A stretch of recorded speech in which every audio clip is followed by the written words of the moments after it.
Hello everyone, a very warm welcome to Meenakshi's bio academy. So बच्चों, last एक video था जिसमें मैंने आपको अबाउट आईआईटीज बताया था कि कौन सी रैंक पे आपको कौन सा आईआईटी मिलने के चांसेस हैं।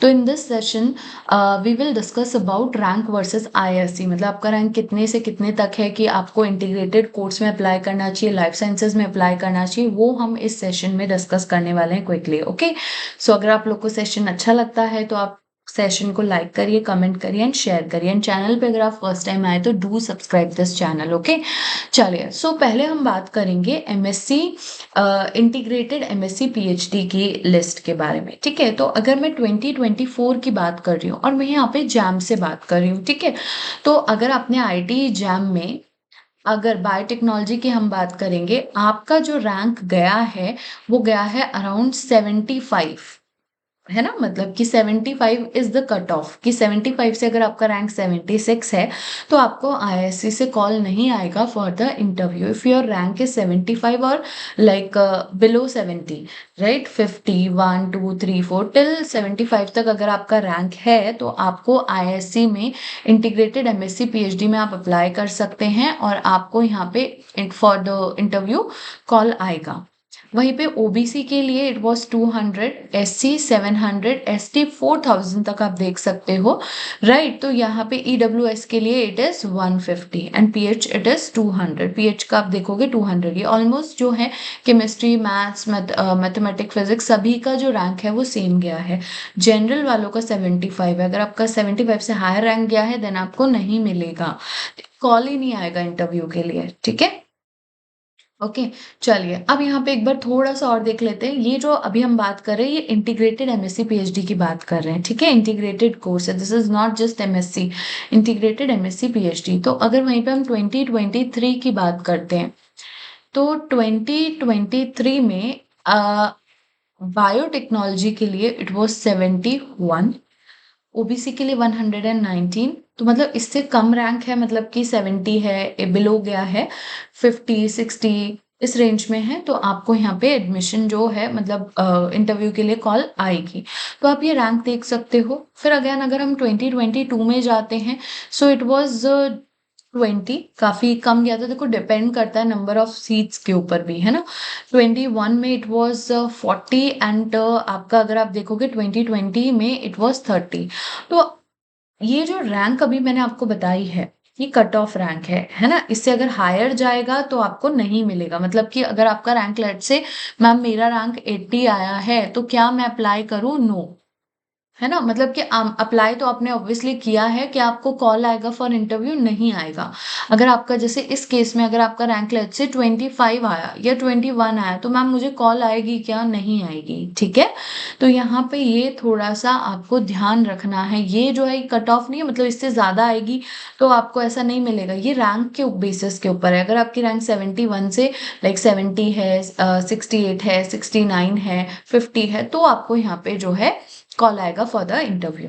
और ये इंटरव्यू के कॉल के लिए शॉर्टलिस्ट कट ऑफ गया है, शॉर्टलिस्ट करने के लिए स्टूडेंट्स को। ओके, सो ये आपको यहाँ पे ओवरऑल अगर हम देख रहे हैं, हमने पास्ट 5 इयर्स का देखा है, तो आपने देखा मैक्सिमम 75 गया है।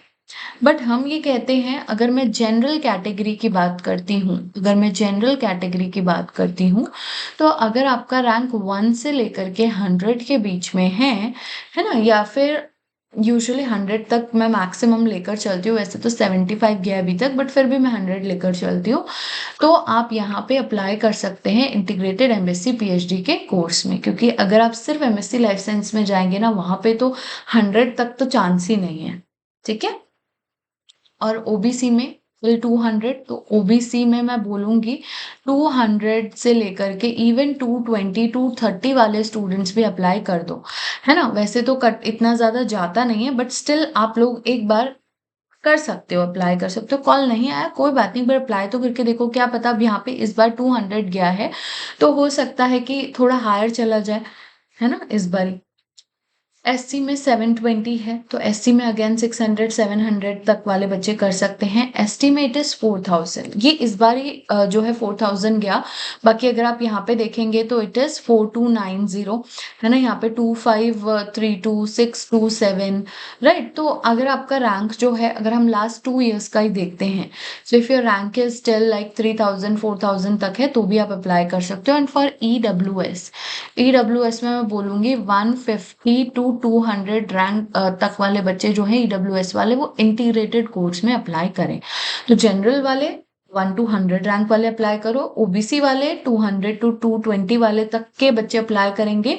ईडब्ल्यूएस में जो है 150 टू 200 रैंक तक वाले बच्चे अप्लाई करेंगे, ठीक है, इंटीग्रेटेड वाले कोर्स में। ओके, चलिए। सो अब हम आ जाते हैं एमएससी लाइफ साइंसेस। नाउ यहाँ पे आपका सिर्फ 2 years का जो एमएससी का कोर्स है, जो कि अभी आपका 23 से स्टार्ट हुआ है, उसके लिए हम कट ऑफ की बात कर रहे हैं। तो यहाँ पे गेट के थ्रू भी होता है और आपका जैम के थ्रू भी होता है।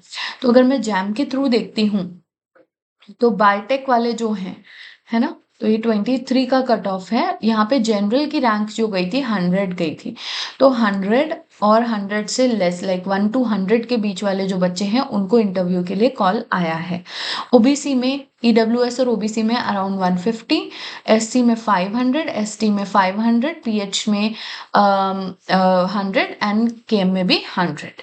अब अगर हम वहीं पे 24, अभी ये सिर्फ 2 साल का ही, 2 साल से ही हुआ है स्टार्ट, तो यहाँ पे अगर हम जैम के थ्रू देखेंगे तो जैम के थ्रू बायोटेक में जो है जनरल में गया है इट इज 60। अब आप देखोगे 24 में कितना ज़्यादा ये रिड्यूस हो गया है, क्योंकि जैम का जो है कट ऑफ काफ़ी हाई गया था, पेपर वॉज ईजी, तो इट वॉज 60। तो फिर भी मैं यहाँ पे बोलूँगी जो लाइफ साइंसेज वाले हैं ना, एमएससी लाइफ साइंसेज वाले, वो यहाँ पे अगेन 1 से लेकर के अगर आपका 150 तक भी रैंक है ना तो भी आप अप्लाई करो। इवन ऐसा नहीं है कि यहाँ पे 1 से लेकर, मैंने 100 बोला तो सिर्फ 100, अब यहाँ पे आप +10 भी कर सकते हो, +10 क्या +20 कर लो, 120 तक वाले, 130 तक वाले बच्चे जो हैं आराम से अप्लाई करेंगे, ठीक है। ओके, अब यहाँ पे जनरल में 1 से लेकर 150 रैंक वाले बच्चे अप्लाई करेंगे, ठीक है। ईडब्ल्यूएस की अगर मैं बात करूंगी तो ईडब्ल्यूएस में 200 तक वाले जो रैंक तक वाले बच्चे हैं वो अप्लाई करें। Same for the OBC, same for the OBC, हम बात करते हैं 200 टू 250 रैंक तक वाले बच्चे अप्लाई करो, बट इतना हाई इसमें नहीं जाता है। 200 250 तक जो है जाने के चांसेस होते हैं इंटीग्रेटेड वाले कोर्स में, यहाँ पे लेस चांस होता है, बट स्टिल मैं बोलूंगी 200 वाले तक तो अप्लाई करो ही करो आईएससी में। ओके, देन एससी एसटी में मैंने जैसा कि बोला था 600 700 एससी में आप अप्लाई करो, ठीक है। वैसे इतना ज्यादा जाता नहीं, ये एससी एसटी में 600 700 तक अगर आपका रैंक है तो आप अप्लाई करिए। ओके, सो ये आपका कुछ रहेगा जैम के थ्रू। गेट के थ्रू अगेन आपका यहाँ पे जो रैंक है वो दी गई है बायोटेक वाली एंड एक्सेल वाली। अगर आपने दिया है गेट का एग्जाम और आपकी रैंक जो है आई है तो आप यहाँ पे गेट के थ्रू भी अप्लाई कर सकते हैं, ज़रूरी नहीं है, क्योंकि मैंने शुरू में ही बच्चों को बोला था कि आपको सिर्फ जैम नहीं देना है, आपको जैम के साथ साथ गेट का भी एग्जाम देना है। तो अगर किसी ने गेट का एग्जाम दिया है एंड उनको अच्छा मार्क्स आया है, अच्छी रैंक आई है, तो आप यहाँ पे अप्लाई कर सकते हैं according to this cut off. अब यहाँ पे अगर मैं देखूँ एक्सेल मतलब लाइफ साइंसेस 750, तो अगर आपका 1000 तक रैंक है ना, 1000 तक रैंक है, ठीक है, 800 टू 1000 तक भी रैंक है तो भी आप अप्लाई कर दो, जनरल वाले बच्चे हैं, ठीक है। यहाँ पे भी अगर आप क्योंकि देखोगे यहाँ पे तो कितना गया है, यहाँ पे इट इज 750 एंड 700, यहाँ पे देखोगे अगर आप तो 550 गया है एंड 550 गया है। तो अगर फिर भी हम सेफर साइड पे लेकर चलते हैं 800 टू 1000 रैंक वाले बच्चे कर दो, अप्लाई कर दो, कॉल आएगा, बहुत अच्छी बात है इंटरव्यू के लिए, ठीक है। नहीं तो कोई प्रॉब्लम नहीं, आपने दिया है, हो सकता है कि आ जाए, इस बार हायर चला जाए, कुछ भी हो सकता है, ठीक है। बट अगेन 800 तक वालों के ज़्यादा चांसेस है। अगर बच्चों को लग रहा है कि मैम मुश्किल है, इतना आज तक नहीं गया, बट 800 रैंक तक वाले बच्चे तो करेंगे ही करेंगे, ठीक है, टिल 800 रैंक वाले बच्चे। ओके, सो आई होप यहाँ पे थोड़ा सा आपको एक आइडिया मिला है कि कहाँ से कहाँ तक रैंक वाले बच्चों को आईएससी में अप्लाई करना है एंड आईएससी से इंटरव्यू के लिए कॉल आने के आपको चांसेस हैं। ओके, सो आई होप ये वीडियो ने आपको थोड़ा-सा क्लैरिटी लाया होगा, कुछ आपको हेल्प किया होगा कि कहाँ कौन से इंस्टीट्यूट में कैसे अप्लाई करना है, ओके? मतलब किस रैंक तक मुझे कहाँ पे अप्लाई करना है। Alright, so thank you so much. All the best everyone.